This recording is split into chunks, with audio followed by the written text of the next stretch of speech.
In nomine Patris et Filii et Spiritus Sancti. Amen. Dear family, today is the feast, the glorious feast of All Saints. No matter what the useless USCCB says, it is a holy day of obligation. Today's Holy Mass in the infinite grace, which flows forth from it, is offered for Vicky Yamasaki and her health or recovery. May St. Raphael bring healing grace from above according to God's will. You may remember Vicky Yamasaki, the incredible founder of Catholics United for Peace and Unity, also known as CUP. Vicky was the primary organizer of the TLM, the traditional Eucharistic adoration in Indianapolis, when all the people in the USCCB put on their little show called the Congress in June of 2024. With the assistance of the great John Henry Weston of LifeSite News, it was a God-blessed, glorious, and grace-filled focus on and only on the Holy Eucharist. I cannot thank Vicky and John Henry enough for letting me be a small part of it. And you may know that Vicky has interviewed me multiple times, including this past week, just before this health issue, when she showcased the new book. It was so providential at the timing. She showcased the new book entitled Treasures of the Church, 2,000 years of writings of saints and martyrs in 5 minutes a day. She, too, wanted to get this book of All Saints into the hands of as many truly faithful Catholics as possible. She has helped greatly. I myself, not so much. I don't know how to promote such things. In fact, I put that whole thing together and went through a ton of work. But as I was writing this lesson, I had to look up the full name of the book when writing this homily. But it is indeed a book of all saints, their writings, handing down the truth unchanged and unchangeable for 2,000 years. So let us today lift up Vicky in prayer that our Father sends St. Raphael to heal his faithful servant quickly, and in the meantime, give her grace to endure the pain and suffering, because from the Holy Cross on Calvary to now, all saints, and I do mean all saints, are made in the crucible of pain and suffering. So, dear family, this really is an incredible holy day of obligation, the feast of All Saints. All Saints' Day, also known as All Hallows' Day, is a Catholic solemnity. I'm going to go on a little aside here, give you a little soapbox moment. It's not a Christian holiday. They weren't Christian martyrs. They were Catholic martyrs. There's no such thing as Christian. It was Catholic all along, Catholics who followed Christ. They're Catholic. Now there's this concept out there, a false concept, that all the 44,000 denominations of Protestants are Christian. No, they're not. If they were Christian, they would follow Christ instead of picking and choosing. That goes for many Catholics too, by the way.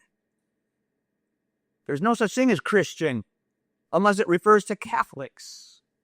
Anybody else belongs to the First Church of their own highly exalted opinion,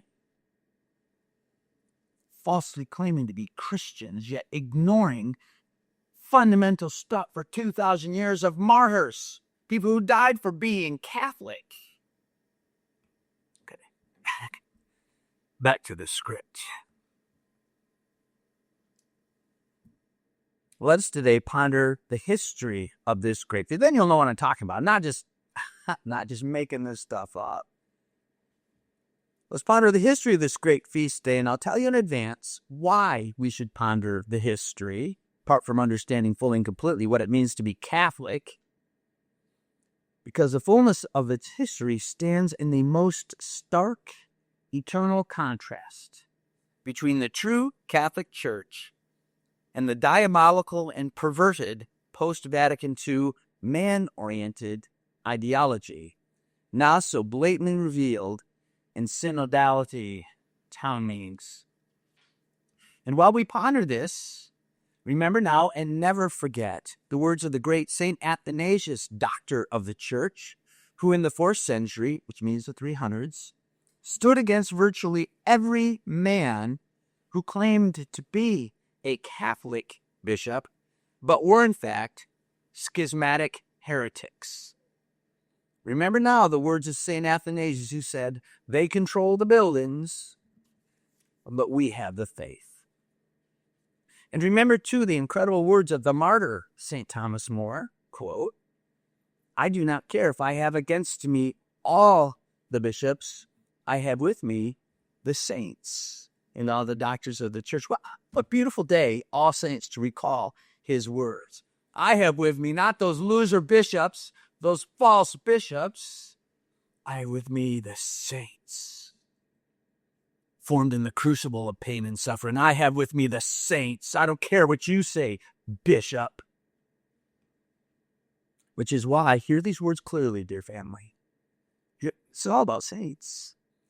Pope St. Pius X, what he said, quote, "The distinguishing mark of the Antichrist is that man has, with infinite temerity," it means how bold, how daring, how dare man has with infinite temerity put himself in the place of God, the substitution of man for God.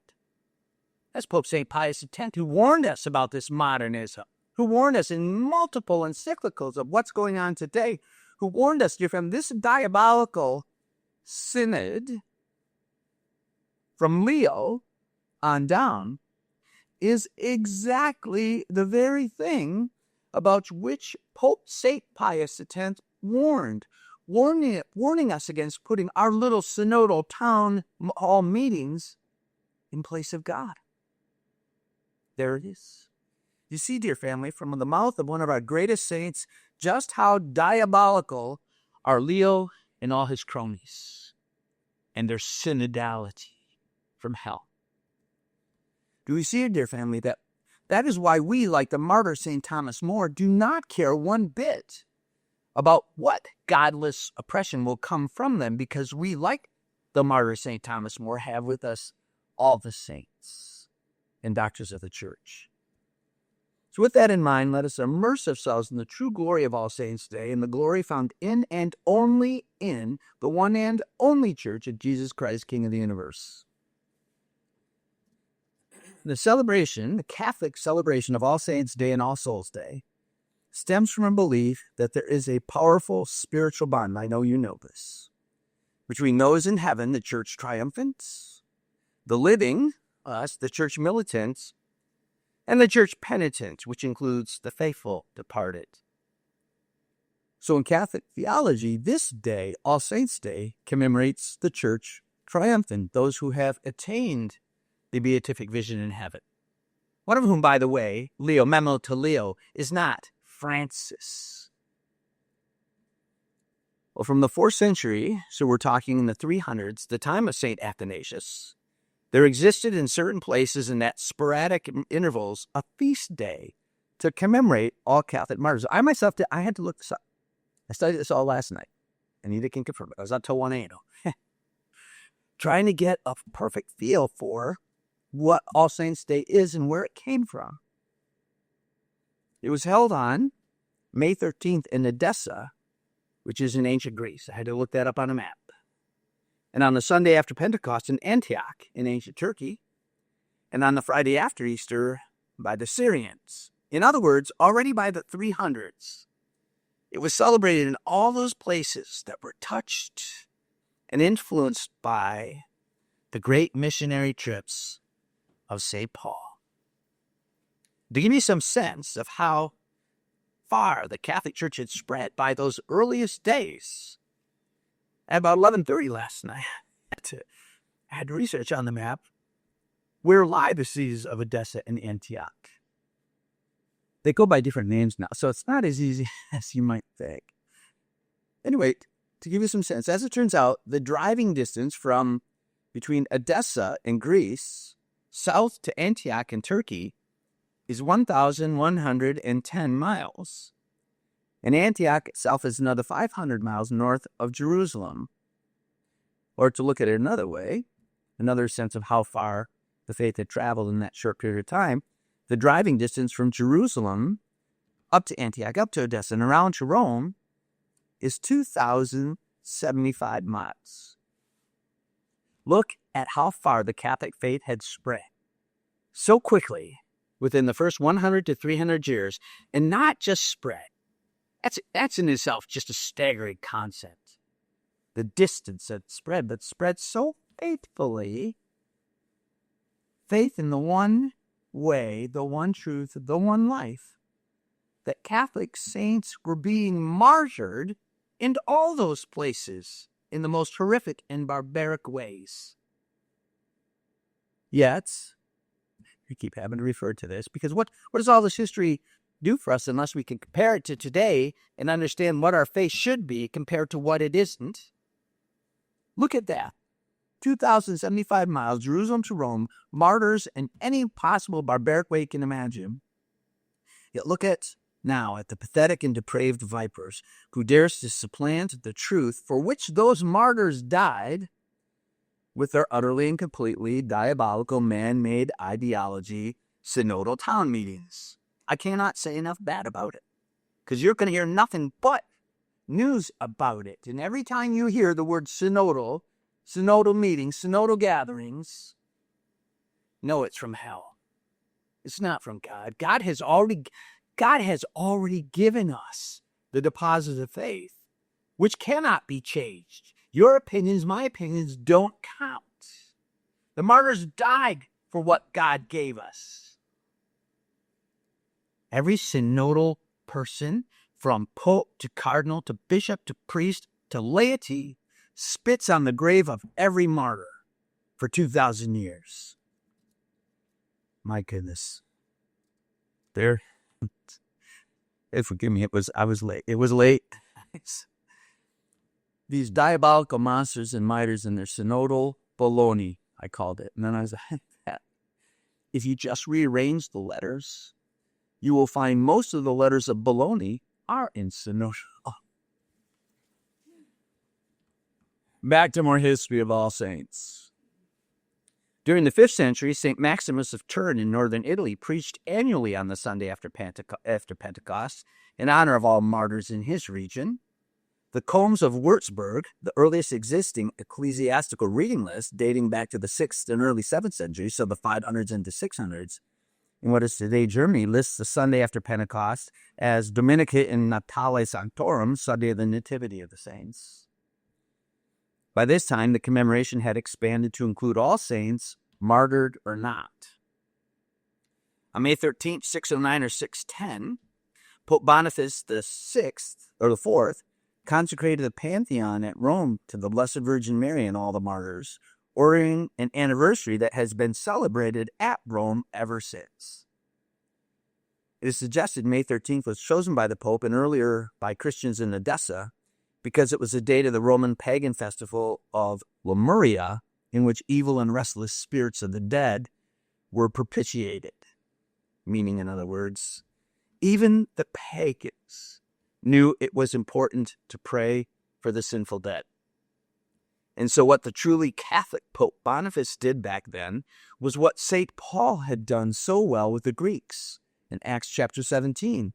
We call it baptizing the pagan ritual and making it Catholic.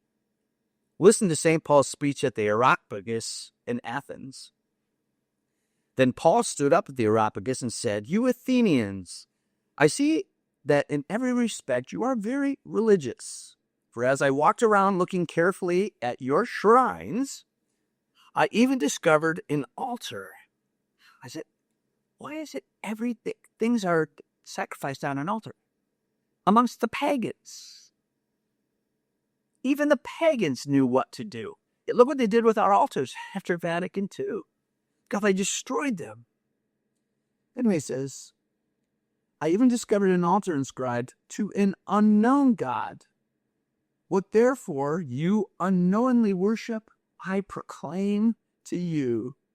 The God who made the world and all that is in it, the Lord of heaven and earth, does not dwell in sanctuaries made by human hands, nor is he served by human hands because he needs anything. Rather, it is he who gives to everyone life and breath and everything. He made from the one the whole human race to dwell on the entire surface of the earth, and he fixed the ordered seasons and the boundaries of their regions so that people might seek God, even perhaps grow for him and find him, though indeed he is not far from any of us. For in him we live and move and have our being, as even some of your poets have said, for we too are his offspring. So hear that last line again. For in him we live and move and have our being, as even some of your poets have said, for we too are his offspring. That is what St. Paul went all the way to Rome to be martyred for the one truth of the Catholic Church. All saints, especially all martyrs, lived and even died for that one truth. Notice, by the way, can I say something snarky? Notice St. Paul didn't say to the Athenians, hey, let's sit down over there at the pub. Let's have a little chit-chat. Give me your opinions. Give me your ideas. Let's have a little synodal moment. Is that what St. Paul did, Leo? Maybe go read Acts, Leo. Cardinal Supich. All saints, especially all martyrs, lived and even died for the one truth, that in him we live and move and have our being. We are his offspring, which is why we must not get spiritual amnesia and realize that today's very bishops who locked us out of God's churches during the COVID hoax, how many times have you heard me say it? Even as you can never get over this. Ever. You'll never get over this. Even as Walmart, Planned Parenthood, and the liquor store stayed open, our fraudulent bishops, our wolves in sheep's clothing, locked us out of God's churches. They're the exact same bishops who have declared that All Saints' Day is not a holy day of obligation this year because what the heck? It's too inconvenient for Catholics to have to go to the holy sacrifice of the Mass twice in 1 week. God forbid. Even though, and it's even worse, it is a first Saturday, which tells you, connect the dots. It tells you all you need to know about how they literally do not believe in the reality, the infinite grace of the Holy Eucharist, nor in the promises of our Blessed Mother. So I say, Thomas Morris, I don't care what the bishops say. I've got the saints and martyrs. So I'll paraphrase, in light of all this, the words of the great Bishop Joseph Strickland, who was canceled by these same vermin bishops cardinals oppose. What is it going to take before we finally figure it out, before we finally connect the dots about how false are the shepherds, what wolves they are in sheep's clothing? What's it going to take? Maybe I'd like to think you and I are there. We now understand. Go back to our history of the Feast of All Saints. Pope Gregory III, 731 to 741, dedicated an oratory in Old St. Peter's Basilica. You know, the one that's there now is the third version. He dedicated an oratory to the relics of the holy apostles and of all saints, martyrs, and confessors, of all the just made perfect, who are at rest throughout the world. Some sources say Gregory III dedicated the oratory on November 1st, and this is why the date became All Saints' Day. About 800, there is evidence that churches in Gaelic Ireland and Anglo-Saxon Northumbria were holding a feast commemorating All Saints on November 1st. There was much Gaelic influence in Northumbria and its church during this period. Some manuscripts of the Irish martyrology of, I'm not going to pronounce this correctly, Tallaght, and martyrology of Ongus, which date to this time, have a commemoration of All Saints of the world on November 1st. So let's see. By the way, I did this math. The driving distance from Rome to Dublin, with the help of a few car ferries, is another 1,471 miles. So by the year 800, the Catholic Church and its commemoration of all saints and martyrs who died for the one true faith had spread 3,546 miles from Jerusalem to Dublin. All without benefit. I like thinking about this because I'm so spoiled with creature comforts. All without benefit of paved roads, climate-controlled cars, Motel 6s with the light on, and McDonald's drive-thrus. 3,546 miles of faith so great that every stop along the way, they were martyred. Dear family, all saints and all martyrs lived and died for the one true faith for which our bishops locked us out of the churches and canceled today's holy day of obligation. Also, and we're almost wrapping up the history, also in 800, Alcuin of Northumbria recommended the November 1st feast day to his friend Arno of Salzburg in Bavaria. Alcuin, a member of Charlemagne's court, may have been responsible for introducing this Irish Northumbrian Feast of All Saints to the Frankish Empire. The adoption of the November 1st feast might also have been driven by Irish missionaries, and there were Irish clerics and scholars at Charlemagne's court as well. In 835, Charlemagne's son and successor, Emperor Louis the Pious, made All Saints' Day on November 1st a holy day of obligation throughout the Frankish Empire. What do you suppose Louis the Pious would say? The USCCB canceling this holy day of obligation. His decree, by the way, he didn't just make this up. Emperor Louis the Pious's decree was issued at the instance of Pope Gregory IV, and with the assent of all the bishops confirming the November 1st date. That's why we're here today. So let's fast forward now, dear family, 1,200 years. Here we are in this chapel of the blood of martyrs, celebrating the Feast of All Saints, concurrently honoring our Blessed Mother's first Saturday devotion. And as we do, make this effort, surely is child's play compared to spreading of the Catholic truth 3,546 miles from Jerusalem to Dublin. Let us realize, even Himnasa, what a tiny, faithful remnant we are. As we call to mind the patron saint of this chapel, St. Jose Luis Sanchez del Rio, who was brutally tortured by godless Mexican atheists and executed by those vermin 98 years ago on February 10th, 1928, because he refused to renounce his Catholic faith. Let us on this Feast of All Saints recall some greats amongst those martyrs who endured a whole lot more than the current Lavender Mafia, who malevolently exercised diabolical control over Almighty God's churches. So here's just a list of some martyrs. On January 30th, 2023, the Catholic World Report calculated that 14,154 men, women, and children have been recognized as martyrs over the centuries. Systematic persecution, so not just the occasional first, but systematic persecution, where they send out the Gestapo to get you.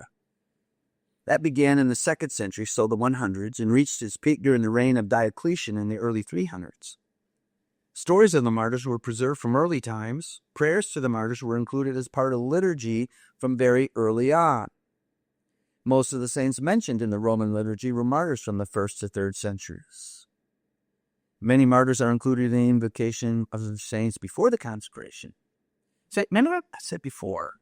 Why is it that, in the New World Order Mass, they did keep the Eucharistic prayer number 1, as they call it, but they put the brackets around all those saints' names.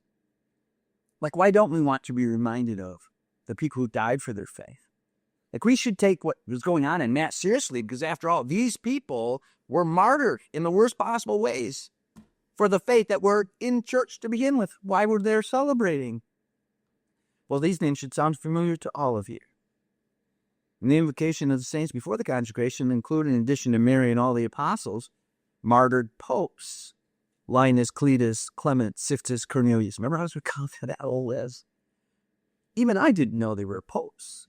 Martyred bishops or deacons, Cyprian, Lawrence, Chrysogonus. And martyred laity, John and Paul, Cosmas and Damian. The names of many more male and female martyrs are invoked in prayers after the consecration. Included martyred bishops and deacons, Stephen, Matthias, Barnabas, Ignatius. Martyred popes, Alexander, Marcellinus, and Peter. and martyred women and virgins: Felicity, Perpetua, Agatha, Lucy, Agnes, Cecilia, Anastasia. For just a little background into some of these names, we have Clement of Rome, martyred in 99 AD, fourth pope, and first apostolic father of the church. His first century letters demonstrate the primacy of the pope. He wrote some incredible stuff, by the way, but it wasn't included in the Bible. Remember, the Catholic Church is the one that created the Bible. But Clement was not included in there despite his great writings because he wasn't a personal witness of Jesus. Ignatius of Antioch, here he is, disciple of St. John the Apostle, and the third bishop of Antioch, Polycarp is one of my favorites. Polycarp of Smyrna, also a disciple of St. John the Apostle, who became bishop of Smyrna and considered a father of the church. Justin Martyr, and he's martyred around anywhere from 150 to 165 AD. And in his Apologia, when he was being put on trial, he's the one that first gave us the description of the mess. Remember, people weren't going around writing missiles like this. They were hiding because they were going to get fed to the lions. So in his Apologia, in his defense, he was martyred anyway. That's where we hear what the first recording of what actually transpired in the holy sacrifice of the Mass. Irenaeus of Lyon, Bishop of Lyon, disciple of Polycarp, opposed heresies, including Gnosticism. Gnosticism is a good way to understand Gnosticism as a heresy. When you think you've got some sort of special knowledge, like you know something that counts. Think of the Synod. And your opinion counts. You've got something to tell, something that maybe those first 2,000 years of martyrs didn't know. We're going to go out to the little local towns and find out what you think. Wow. Callistus, 3rd century pope who was martyred during the persecutions of the Severan emperors. Denis, bishop of Paris, and St. Denis, Denis, martyred by the Druids because of his success in converting the Gauls to Christianity. Pope Sixtus, martyred in 258 during the persecution of Emperor Valerian, along with several of his deacons, including Felicissimus, Agapitus, and B. St. Lawrence. Which brings us to St. Lawrence, martyred in 258. A deacon of Rome, martyred under Valerian, presented the poor and sick as the treasure of the church. Do you know how the story goes? Do you know why he was martyred? What he did? Do you know? So they thought he had all the goods, all the money, all the wealth of the church. So the head honcho that was going to put him on trial said, "You bring all your wealth to me." So St. Vincent shows up, and he brings with him all the poor. He says, "This is the wealth of the church." Well, you can imagine how that went with the governor or prosecutor, whatever his title was. Roasted. He roasted St. Lawrence. Isn't that something? He brought the poor and the sick as the treasures of the church. St. Cyprian of Carthage, member of a noble Roman family, converted to Christianity and became bishop of Carthage, martyred under that St. Valerian. I have no doubt where Valerian is these days. Well, here's one, Tarcisius, a Roman youth, who was carrying the Blessed Eucharist to Christians in prison when he was tormented and stoned to death by pagans. Valentine, there's a lot of relics of Valentine in Dublin. There's a church there run by an order. I've been there. Thought to be a priest of Rome who aided Christians during times of persecution. Cosmas and Damian, we hear about them in the Roman canon. Twin brothers, both Christian physicians who offered services for free and attracted many to the faith before being martyred by Diocletian. Blaise, Saint Blaise, Armenian physician and healer who was made bishop of Sebastia, patron of throat ailments, martyred under Licinius. John and Paul, servants of the daughter of Constantine. Isn't that shocking? You'd think that would have protected them because Constantine kind of helped us. They were beheaded for their Christian faith by Julian the Apostate. Dear family, on this, I've just gone through a couple, many of whom are in the Roman canon, that we call upon their intercession at every holy sacrifice of the Mass. On this Feast of All Saints Day, which includes every single Catholic martyr from the Apostles to St. Jose Luis Sanchez del Rio to today's absolute slaughter of Catholics in Nigeria by radical Islamis, let's always recognize, when we consider all saints, that we too must do our part to be saints. To worship Jesus Christ, King of the universe, properly worship him, not our synodal personal opinions, be his light in this ever-darkening world, and resist unto death itself those who would persecute the church from outside the church. But in our day, most importantly in our day, to resist the persecution from diabolical wolves and their godless synodality inside the church. And all we have to do is what St. Paul told us to do. It's so simple. Hold fast, stand firm and hold fast to the traditions you were taught. Traditions such as All Saints' Day. Hold fast. In nomine Patris et Filii et Spiritus Sancti.